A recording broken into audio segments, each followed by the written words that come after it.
Sa makabagong panahon, hindi na natin maiwasan ang paggamit ng komunikasyong online.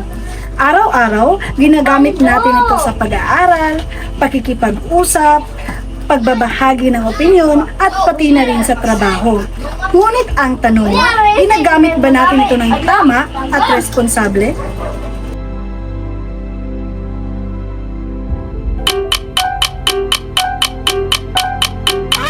Ang komunikasyong online ay ang palitan ng mensahe at impormasyon gamit ang internet. Maaaring ito ay sa pamamagitan ng chat, email, video call, social media at online platforms tulad ng Google Meet at Messenger.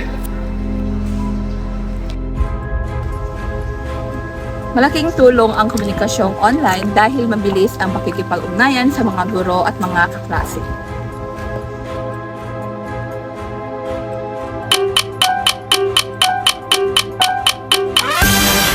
May iba't ibang uri ng komunikasyong online. Ang chat para sa mabilisang usapan, email para sa formal na mensahe, video call para sa online meetings, at social media para sa pagbabahagi ng impormasyon at opinyon.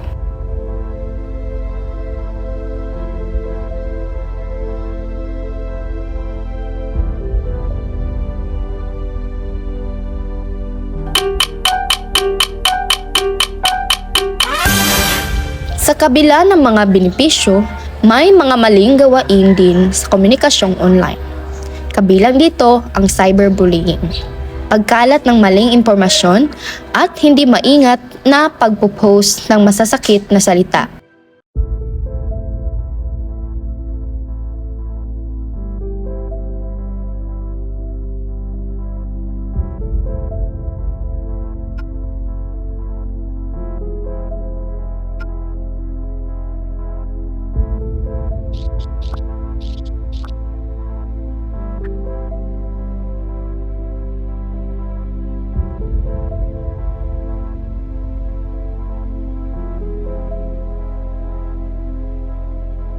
Minsan hindi iniisip ng iba ang epekto ng kanilang mga post sa damdamin ng kanyang kapwa.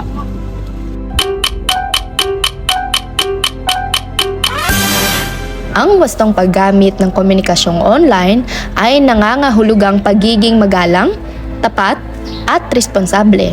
Mahalaga ang pag-iisip bago mag-post at ang paggalang sa opinyon at karapatan ng iba.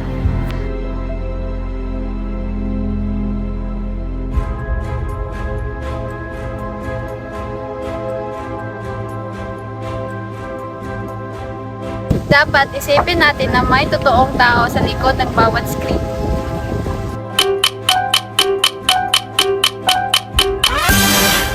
Ang digital ethics ay gabay sa tamang asal sa online na mundo. Tinuturuan tayo nito na maging responsable, may disiplina at may malasakit sa paggamit ng teknolohiya.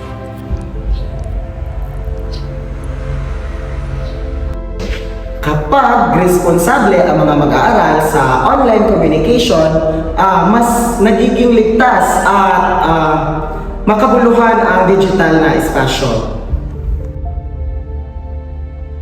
Ang komunikasyong online ay isang makapangyarihang kasangkapan. Nasa atin ang responsibilidad kung paano ito gagamitin. Tandaan, bawat click, post at mensahe ay may epekto.